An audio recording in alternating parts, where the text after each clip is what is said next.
Bonjour, je m'appelle Virginie et je suis coiffeuse. Aujourd'hui, on va parler des erreurs très courantes effectuées en coiffure, pourquoi c'est important et surtout comment les éviter. Tout d'abord, je me permets de commencer la vidéo en précisant que je suis coiffeuse professionnelle, que je travaille dans un salon et que je me suis permise de vous parler de ces erreurs fréquentes parce que je les ai souvent vues et parce que j'en ai d'ailleurs réalisé quand même quelques-unes moi-même. De plus, il est tellement facile de les éviter que je me suis dit que cette vidéo pouvait sauver la vie de quelques personnes qui débutent peut-être en coiffure. Au niveau de la coupe de cheveux, l'erreur la plus fréquente, ça a toujours été de couper trop court. C'est déjà arrivé plein de fois, ça m'est arrivé aussi. Et honnêtement, c'est pas facile et c'est pas très gai lorsque cela arrive et que l'on voit le visage de la personne en face de nous. Voilà, il y a mieux quand même dans la vie. Pour moi, le point clé, c'est la communication. Il faut vraiment parler avec la personne. Parfois, elle va vous montrer une photo, mais en fait, elle, ce qu'elle veut, c'est le devant du carré, pas l'arrière, ou alors elle ne réalise pas qu'il n'y a pas la même texture de cheveux, que le sien va peut-être être remonté, ou alors parfois elle va vous dire j'aimerais bien couper 4-5 cm. Il vous suffit tout bête, hein. Vous ramenez tous ses cheveux vers l'avant et vous lui dites ah d'accord, donc on coupe ça alors? Ah non non non, hein, c'est beaucoup trop, hein. Ou alors ah non non, voire plus. Et il faut bien préciser avec les épaules, la bonne, la mauvaise longueur, la mâchoire. Regardez aussi avec son visage si ça pourrait lui convenir, si ça ne lui convient pas, ne pas hésiter à lui dire parce que dans tous les cas la dame, si ça lui va pas, elle va le voir à un moment donné ou un autre. Mon astuce, c'est de toujours couper un petit peu plus long que ce que l'on vous a demandé juste avant. De toute façon, à sec, vous pourrez toujours recouper un petit peu, réeffiler par-ci par-là et elle sera tout à fait contente. Au moins, vous n'aurez pas le risque d'avoir un ah c'est trop court parce que là on peut plus rien faire. La deuxième erreur la plus fréquente que j'ai vue, c'est pour les applications de couleurs.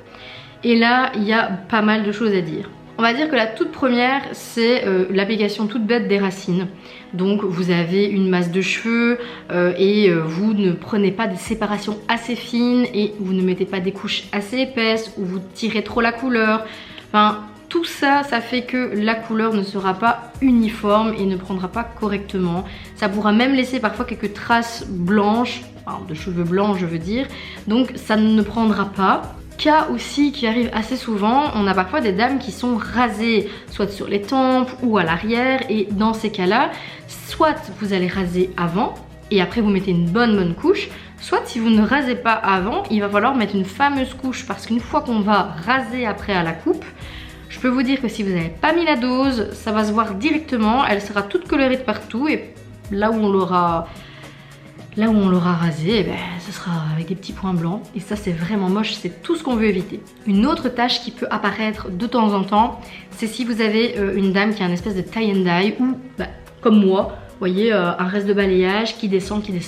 Si imaginons je faisais mes racines, là ce sont des racines naturelles, mais si imaginons je les faisais, très souvent ça peut arriver que on bouge, on prend une mèche, avec son pinceau qui est plein de couleurs, quand on fait les séparations, on prend et bam, on va me mettre une couleur foncée sur mes longueurs et c'est comme ça qu'il y a apparition de petites taches parfois un peu plus foncées sur les longueurs blondes de certaines clientes, alors que ça peut être vraiment facilement évité.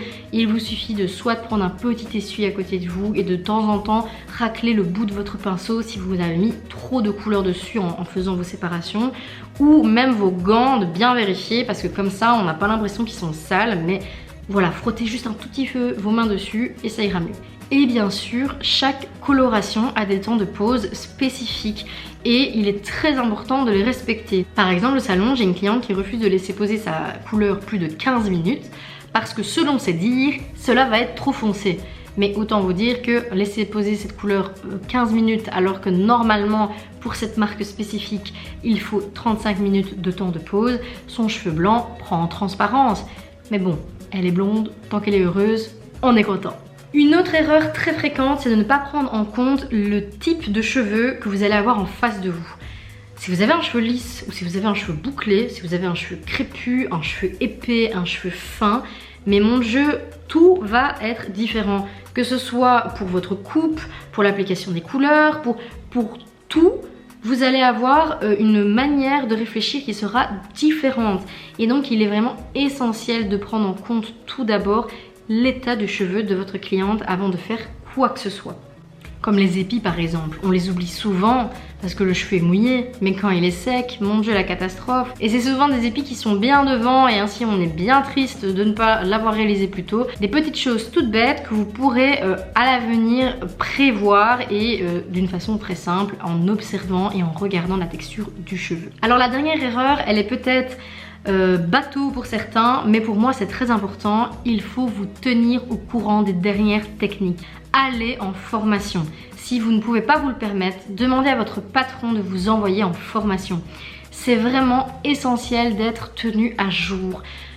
C'est une réputation dans un salon, ça va tellement vite. Je me rappelle que quand j'étais plus jeune, il y avait eu toute la première phase des tie and dye, des ombrés qui étaient arrivés. Ma cousine avait voulu le faire. Alors ma cousine a les cheveux bouclés. Ils étaient très longs. À l'époque, elle les lissait énormément, donc son cheveu était un petit peu abîmé déjà. Et elle lui a fait une décoloration. Et vous voyez les puddings, je vais vous mettre une photo, vous allez voir tout de suite de quoi je parle. Et ben voilà, son tie and dye, c'était ça. Elle était foncée, blonde, pas de fondu, rien. Bien la preuve que cette coiffeuse aurait dû se tenir au courant des formations, des nouvelles tendances. Par exemple, moi je sais que tout un moment l'année passée, il y a eu une vague de la Scandinave Airlines sur les réseaux. Je voyais ça partout. Eh bien j'ai été en formation balayage et on m'a appris à faire cette technique. Je vous avoue, j'ai jamais dû la faire en salon, personne ne me l'a demandé. Mais je l'ai apprise et j'étais contente de l'avoir faite. Donc la formation continue, c'est très important. Ici c'est une liste non exhaustive, il y a sûrement beaucoup d'autres erreurs, mais je pouvais pas tout mettre en une vidéo, sachant que mon format généralement je le fais en moins de 10 minutes. J'aime pas les vidéos trop longues. Donc n'hésitez pas à me dire si vous avez d'autres idées d'erreurs monumentales et comment on pourrait les réparer, ou dites-moi si vous aviez fait des erreurs et s'il y avait d'autres petites anecdotes comiques, on ne sait jamais, on se soutient entre coiffeurs. Je vous remercie d'avoir suivi cette vidéo du début à la fin. Je vous dis à la semaine prochaine pour la nouvelle vidéo du lundi et en attendant, prenez soin de vos cheveux.